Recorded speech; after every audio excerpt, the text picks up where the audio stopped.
Tu aimes le manga Saint Seiya et tu aimes l'aspect deck building, bien reste dans cette vidéo puisque nous allons parler de la toute dernière extension dédiée au jeu Saint Seiya deck building intitulée Asgard. Allez, je vous en dis plus maintenant, c'est parti!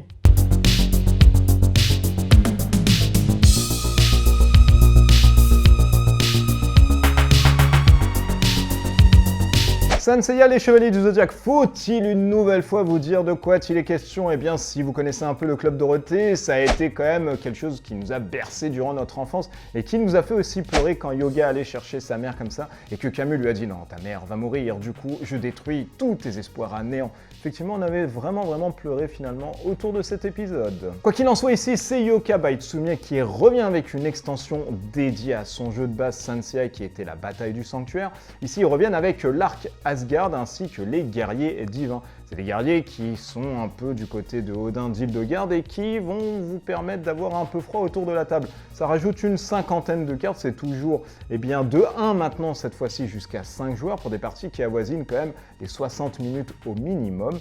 Et ça vaut une vingtaine d'euros. Comme je vous l'ai dit, dans ce jeu, vous allez encore récupérer l'un des personnages des chevaliers autour de la table et vous allez devoir détruire l'ensemble des chevaliers et surtout accumuler le point de victoire dans votre deck. Celui qui aura accumulé le plus de points de victoire à la fin des 12 flammes de l'horloge sera déclaré le plus grand vainqueur. Allez, sans plus attendre, voyons ensemble ce qu'il y a à l'intérieur de cette boîte d'extension. C'est parti!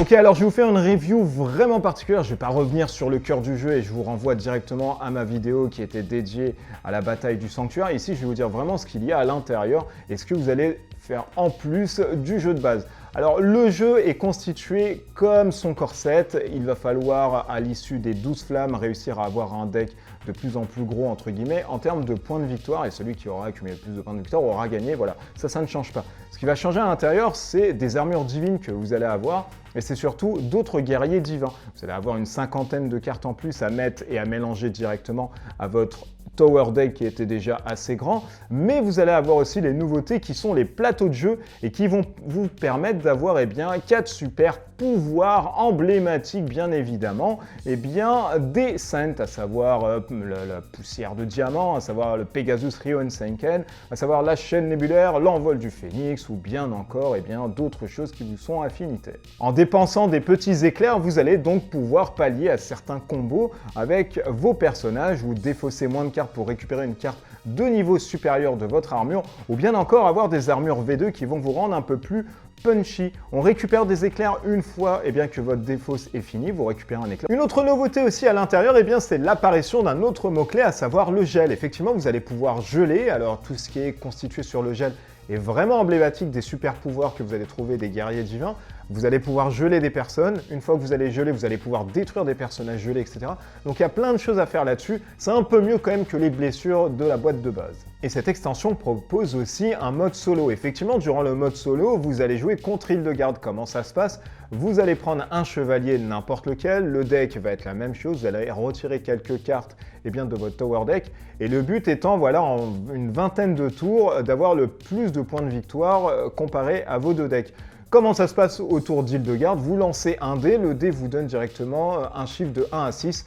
Vous récupérez la carte qui est affiliée à ce chiffre, vous la donnez directement à Hildegarde. Ensuite, vous allez avoir un bonus qui va être fait par rapport à Hildegarde, c'est-à-dire vous gelez une carte, défausser une carte, ou alors détruire l'ensemble de son cosmos, de son line-up qui est constitué de 5 cartes pour pouvoir acheter d'autres cartes. Grosso modo, ça va vous enquiquiner sur la rivière puisque vous allez avoir beaucoup de complications, et j'essaye de trouver mes mots, pour justement acheter vos cartes. Donc voilà, ça pallie un peu à ceci. Ensuite, votre tour de jeu est très simple, c'est sommaire, vous achetez des cartes, vous tapez, etc.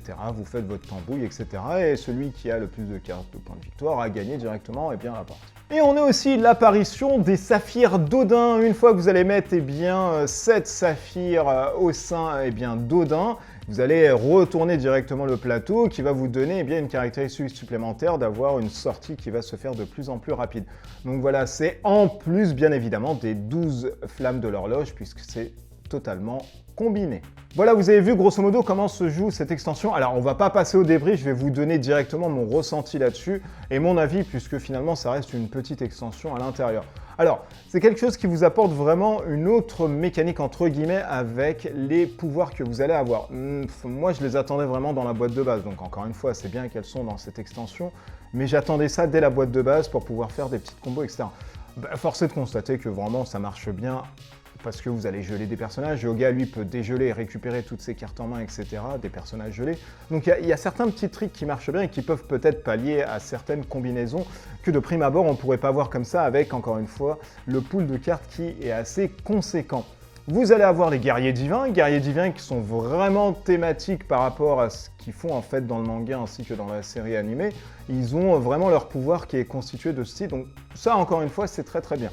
Là où ça pêche et là où moi j'ai vraiment pas trouvé ça hyper excitant, alors bien évidemment le matériel est fantastique, etc. On reste sur la même constitution et la même construction que le Bataille du Sanctuaire, il n'y a aucun problème là-dessus, donc tout est beau. Par contre, c'est encore des parties à rallonge. J'ai fait une partie tout seul en mode solo. Franchement, moi j'ai pas trouvé ça fifou. Au bout d'une quinzaine de tours, je me suis dit, oh là là, mais on finit quand ?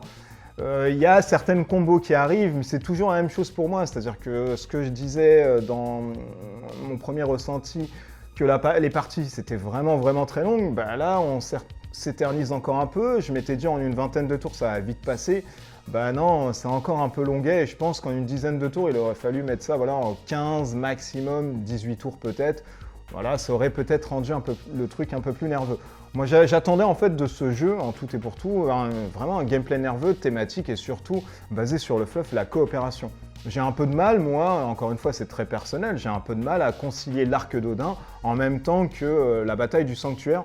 C'est très bizarre, en fait c'est vraiment très bizarre. Alors peut-être que je suis très fan du manga et pour moi ça me pose vraiment problème, mais mettre les chevaliers d'or avec des chevaliers d'Odin, concilier les deux, les saphirs, les machins, voilà, je me dis, oh, mais qu'est-ce qui se passe là-dedans? Qu'est-ce que c'est que ce remue-ménage?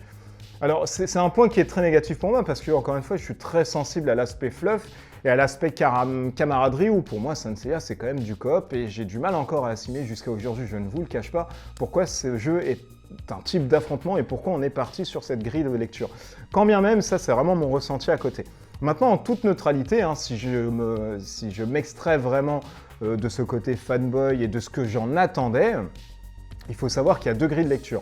J'ai pu jouer avec des personnes, mes neveux en soi, je vous dis des personnes maintenant, voilà, mes neveux, qui, eux, ont trouvé le jeu assez sympa, parce que voilà, ils sont pas adeptes du deck building, et parce que Saint Seiya, ils aiment beaucoup, et parce que du coup, voilà, ils achètent des cartes, et ça leur rappelle des trucs de leur enfance, en disant « Ah, mais je connais lui, machin, blabla, c'est sympa. » Ils ont vraiment aimé, pour le peu qu'ils aient joué, etc.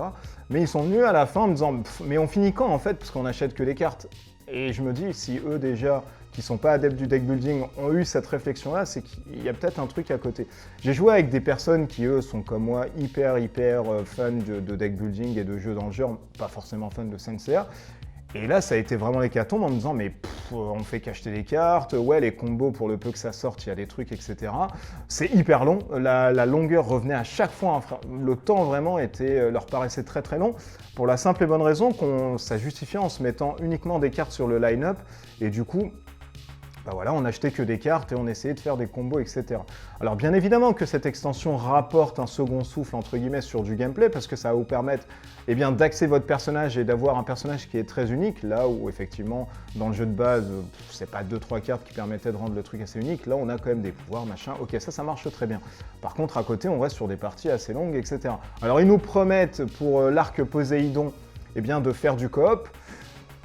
Je ne sais pas comment le coop peut être généré à l'intérieur en tout et pour être transparent avec vous, puisqu'il y a beaucoup de cartes qui sont liées à l'affrontement et tout le corps du jeu, moi, me permet de dire qu'ils sont uniquement liés à de l'affrontement. Donc je sais pas, peut-être qu'ils vont vraiment faire un coop hyper bien et du coup je serai le premier avis parce que moi ça me permettra de ressortir la boîte, etc. Mais moi voilà, ça me satisfait pas encore une fois pour me permettre de me lancer dessus à corps perdu, comme certains jeux de cartes, Horror Arkham, Marvel Champion pour ne pas le citer, où je passe quand même beaucoup de temps là-dessus, donc voilà. Et vraiment, je suis vraiment dégoûté parce que je veux vraiment avoir un bon jeu Saint Seiya. Pour moi, c'est pas en soi un mauvais jeu.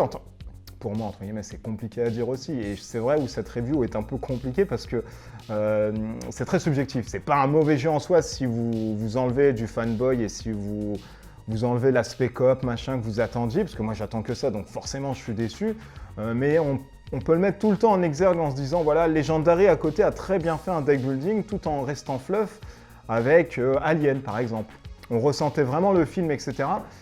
Moi j'attendais peut-être ça à l'intérieur. Donc voilà, il en ressort 2 axes de réflexion.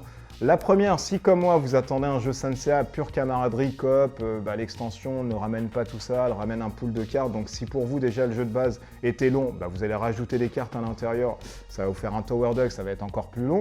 Si par contre vous aimez les jeux de cartes, vous voulez pas vous prendre la tête, vous aimez beaucoup Sensei et du coup le thème uniquement suffit, et que vous avez aimé le premier jeu de base, force est de constater que vous allez vraiment aimer cette extension, pour la simple et bonne raison qu'elle rajoute vraiment un petit peps au jeu de base. Donc voilà, vous avez 2 grilles de lecture. Est-ce que je vous le conseille ou pas du tout? C'est à vous de voir, par rapport à ce que vous avez ressenti dans la boîte de base. Donc voilà, là je vous laisse libre cours. Moi, effectivement, si vous me demandez mon ressenti en tant que fanboy absolu, je vous dirais, voilà, ça reste un jeu qui, pour moi, est pas assez. Il n'y a pas assez de corps à l'intérieur. Et du coup, ça ne me satisfait pas à titre personnel. Maintenant, essayez le jeu de base. Si ça vous satisfait, prenez-le et prenez directement cette extension qui est sortie. Je rappelle le prix, c'est quand même une vingtaine d'euros. Alors ça aussi, j'ai trouvé ça un peu bizarre parce que effectivement, on a 5 plateaux, donc ok, on a aussi le truc d'Odin, les saphirs qui se collent, c'est très bien. On a les cartes, une cinquantaine, mais 25 euros où dans le jeu de base, on était à une trentaine d'euros, il me semble, pour 200 cartes. Moi, je trouve ça un peu cher, en fait. J'aurais plus vu ça, peut-être 19 euros, un truc comme ça aurait peut-être suffi. Bien évidemment, je n'ai pas toutes les informations, peut-être que la licence sur Asgard coûtait cher, etc., donc je ne sais pas. Mais d'un point de vue consommateur, entre guillemets, si je mets le rapport entre les deux, je me dis, ah, c'est quand même cher, j'ai moins de cartes quand même pour 4 euros en moins sur le jeu de base. Voilà quoi, donc c'est un peu compliqué. Voilà, review sur Senseiya Deck Building, mi-figue mi-raisin. Si pour moi, c'est un gros non parce que j'ai pas trop aimé. Si vous aimez, vous, le jeu de base, machin, c'est vous-même qui êtes le seul juge parce que c'est votre argent. Allez-y, de toute façon, c'est pas non plus un truc dégueulasse si vous avez aimé, encore une fois, le jeu de base. Donc voilà, faites-vous votre avis là-dessus directement avec ce que je vous ai dit et ce que vous avez vu sur cette vidéo. Cette vidéo, finalement, elle est finie. Voilà, on se retrouve pour une prochaine vidéo. N'hésitez pas à me suivre sur tous les réseaux sociaux, Facebook, Instagram ainsi que Twitter, à vous abonner à la chaîne si ce n'est pas déjà fait, et à me soutenir sur Tipeee si vous aimez ce travail et contribuer vraiment à cette aventure pour avoir d'autres jeux que je pourrais vous proposer ou pour l'émission La Voix des Jeux, essayer de la redorer un peu plus. On se retrouve d'ici là pour une autre vidéo un peu moins givrée que celle-ci. Portez-vous bien, des bisous partout. Allez, ciao ciao!